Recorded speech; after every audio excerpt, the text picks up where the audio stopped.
Hello friends, welcome to SSD Educational Classes and I am your friend Kashish Mehra. Today's our topic is finance. तो आइए friends जानते हैं finance क्या होता है. तो सबसे पहले देखेंगे meaning. Finance is the process of providing fund for business activity. Finance means पैसा, फाइनेंस मीन्स कैपिटल और वो कैपिटल जो बिजनेस एक्टिविटी को प्रोवाइड किया जा रहा है. मीन्स बिजनेस में लगाया हुआ पैसा जो हमने अपना खुद का नहीं बल्कि हमने बाहर से लिया है. तो सबसे पहले हमें बेसिक कंसेप्ट समझना होगा. There is difference between capital and finance.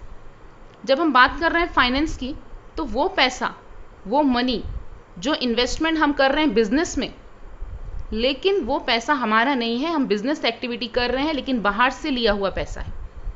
It means finance is the process of providing fund provide करना बिजनेस एक्टिविटी में, या फिर मेकिंग परचेजेस और इन्वेस्टमेंट, या फिर हम अपने बिजनेस के लिए एसेट परचेज कर रहे हैं, रॉ मटेरियल परचेज कर रहे हैं, या फिर किसी जगह पे इन्वेस्टमेंट कर रहे हैं, तो हम उसे कहते हैं finance. Financial institution such as bank provide fund to business customers और investors to achieve their goal. और ये फाइनेंस प्रोवाइड करने में हमें हेल्प करता है हमारा फाइनेंशियल इंस्टीट्यूशन. अब फाइनेंशियल इंस्टीट्यूशन बहुत सारे हो सकते हैं. इट मे बी बैंक हो सकता है और भी कोई बहुत सारे फाइनेंशियल इंस्टीट्यूशंस हमारे यहाँ पे चलते हैं. तो आप मेरे नेक्स्ट वीडियो में different types of financial institution भी पढ़ सकते हैं. लेकिन ये फाइनेंशियल इंस्टीट्यूशन फाइनेंस प्रोवाइड करते हैं बिजनेसमैन को to develop their business, customer को टू फुलफिल देयर नीड्स और इन्वेस्टर्स को ताकि वो अपने गोल्स को अचीव कर सकें. आइए देखते हैं definition. Finance is the management and money of other valuable which can be easily converted into cash. Finance का मतलब होता है मैनेज करना मनी को, मीन्स मनी का मैनेजमेंट करके वैल्यूएबल थिंग्स को परचेज करना. अब वो हो सकता है आप अपने वैल्यूएबल थिंग्स को यूज़ कर रहे हैं या ईजिली उन वैल्यूएबल थिंग्स को कैश में कन्वर्ट कर रहे हैं, तो उसे हम कहते हैं फाइनेंस. तो आइए फ्रेंड्स देखते हैं आगे के features. Features of finance.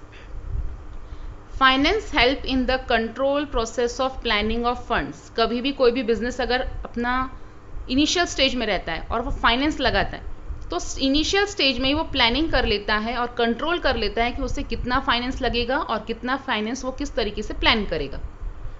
It means planning करने के लिए और कंट्रोल करने के लिए अपने बिजनेस को फाइनेंस कितना लगेगा ये जानना ज़रूरी है.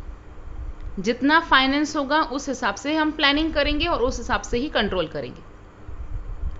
It helps in economic activity. हमें अपनी तरफ से कितनी इकोनॉमिक एक्टिविटी करनी है ये सिर्फ फाइनेंस ही तय कर सकता है. If there is higher finance there will be higher economic activity and if there is lower finance there will be low economic activity.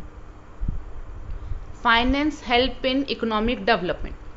Finance हमारे इकोनॉमिक डेवलपमेंट भी करने में हेल्पफुल रहता है, क्योंकि जितना ज़्यादा फाइनेंस रहेगा इट मीन्स अगर हमने बाहर से कैपिटल लिया है तो हम अपने इंडस्ट्री को डेवलप कर पाएंगे, और अगर इंडस्ट्री डेवलप्ड होती है तो इनडायरेक्टली इकोनॉमिक का भी डेवलपमेंट होता है. It is the means of formulation of policies and decision making. हमारी कंपनी में जितने भी पॉलिसीज फॉर्म किए जा रहे हैं या डिसीजन लिए जा रहे हैं वो पूरा का पूरा डिपेंड करता है कि हमारे पास फाइनेंस कितना है. जिस प्रकार से फाइनेंस हमारे पास अवेलेबल होगा उसी प्रकार से हम पॉलिसीज और डिसीजन ले पाएंगे. It helps to determine dividend. जितना फाइनेंस होगा उसी हिसाब से हम डिविडेंड रिकमेंड करेंगे, डेप्रिसिएशन अलॉट करेंगे और रिजर्व कैपिटल भी रख पाएंगे. इट मीन्स हर चीज कंपनी में जो भी डिसीजन है it will depend upon the finance. जितना फाइनेंस है उस हिसाब से ही हम अपने कंपनीज को चला पाएंगे. It is related to production. जितना फाइनेंस उतना प्रोडक्शन, उतना ही एक्सचेंज और उतना ही कंट्री में distribution. It means everything is depend upon the finance. आइए फ्रेंड्स देखते हैं कितने प्रकार के फाइनेंस देखते हैं. Types of finance. Types of finance is divided into 3 part on the basis of time period, on the basis of ownership and on the basis of area. जब हम बात कर रहे हैं on the basis of time period, it is again divided into 3 part, that is short term finance, medium term finance and long term finance. जब हम finance ले रहे हैं शॉर्ट टर्म के लिए it means finance is taken for less than 1 year. अगर हम 1 साल से कम पीरियड के लिए फाइनेंस ले रहे हैं या पैसों से लोन ले रहे हैं तो वो शॉर्ट टर्म कहलाएगा. और अधिकतर वर्किंग कैपिटल अगर कम पड़ता है तब हम शॉर्ट टर्म फाइनेंस लेते हैं. Next is medium term finance. In this term loan is taken more than 1 year but less than 5 years. 5 साल से कम पीरियड के लिए अगर हमने लोन लिया है तो उसे हम बोलते हैं मीडियम टर्म फाइनेंस। और यहाँ पर हम इन टूल्स इक्विपमेंट्स वगैरह लेने के लिए भी मीडियम टर्म फाइनेंस ले सकते हैं। Next is long term finance. This finance is taken for more than 5 year period. अगर 5 साल से ज़्यादा लेना है तो हम लॉन्ग टर्म फाइनेंस लेते हैं। और अधिकतर लॉन्ग टर्म फाइनेंस जब हम बिल्डिंग वगैरह परचेज करते हैं जहाँ पे हमें लागत या कैपिटल बहुत लंबे समय तक लगानी है, तब हम लॉन्ग टर्म फाइनेंस लेते हैं। Next is on the basis of ownership. It is divided into private and public.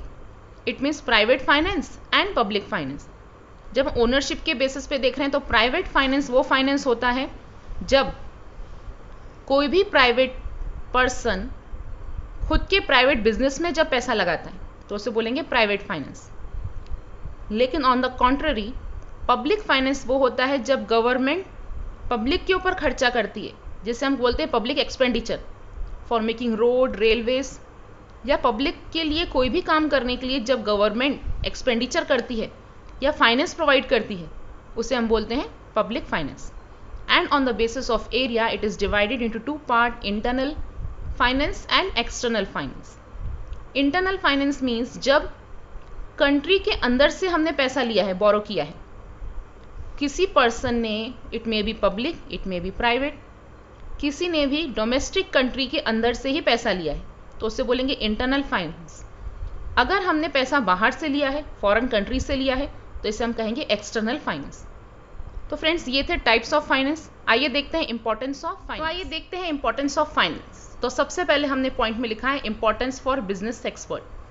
Finance है तो बिजनेस एक्सपर्ट उस फाइनेंस को लेकर अपने बिजनेस को एक्सपैंड कर सकता है।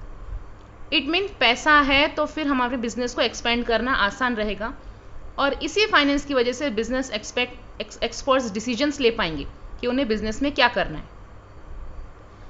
Finance also is important for financial institution, क्योंकि जब तक फाइनेंस नहीं रहेगा या कोई फाइनेंस लेने आएगा ही नहीं तो फाइनेंशियल इंस्टीट्यूशन भी किस काम के। इट मीन्स फाइनेंस लेने के लिए बिजनेसमैन आ रहे हैं या कस्टमर्स आ रहे हैं तो ही फाइनेंशियल इंस्टीट्यूशंस चल पा रहे हैं। अगर फाइनेंस ही चला गया, इट मीन्स फाइनेंस लेना ही बंद हो गया, तो बिजनेस नहीं बढ़ पाएगा और ना ही फाइनेंशियल इंस्टीट्यूशंस बढ़ पाएंगे। और अगर फाइनेंस है तो हमारी कंट्री में इकोनॉमिक डेवलपमेंट भी है, क्योंकि जहाँ पैसों की ज़रूरत है अगर वहाँ फाइनेंस प्रोवाइड किया जाए तो बिजनेस बढ़ाना भी आसान और इकोनॉमिक डेवलपमेंट करना भी आसान।